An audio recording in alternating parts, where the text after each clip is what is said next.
ఎవరైతే గుండె పగిలిపోయి ఉన్నారో, గుండె చెదిరిపోయి ఉన్నారో, బాధతో వేదనతో ఉన్నారో అట్టి వారికి దగ్గరగా వెళ్లి వారి జీవితాల్లో కార్యాలు జరిగిస్తానంటున్నాడు.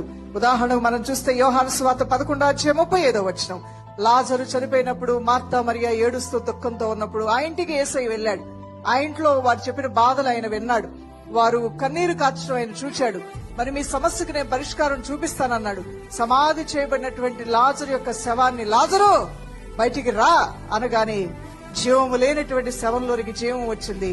ఆ శవ పేటిక తెరవబడి ప్రేత వస్త్రాలతోనే లేచి బయటకు వచ్చేసాడంట లాజరు. అవును ప్రియులారా, దీనిలోంచి మనమేం అర్థం చేసుకోవాలంటే నీ జీవితంలో కొన్ని పరిస్థితులు చలనము లేనట్లుగా, కదిపినా కదలట్ల, గద్దించినా మారట్ల, ఏడ్చినా మారట్ల, వద్రా అలవాట్లు మానవన్నా మానట్ల, పరిస్థితుల్లో చలనం లేదు, మనుషుల్లో చలనం లేదు, ఆర్థిక స్థితిగతుల్లో చలనం లేదు. చలనం లేని పరిస్థితుల్లో ఉందేమో దేవుడు తన వాక్కును పంపించి జీవము లేని వారికి దేవుడు జీవం ఇవ్వబోతున్నాడు. దేవుని బిడ్డ,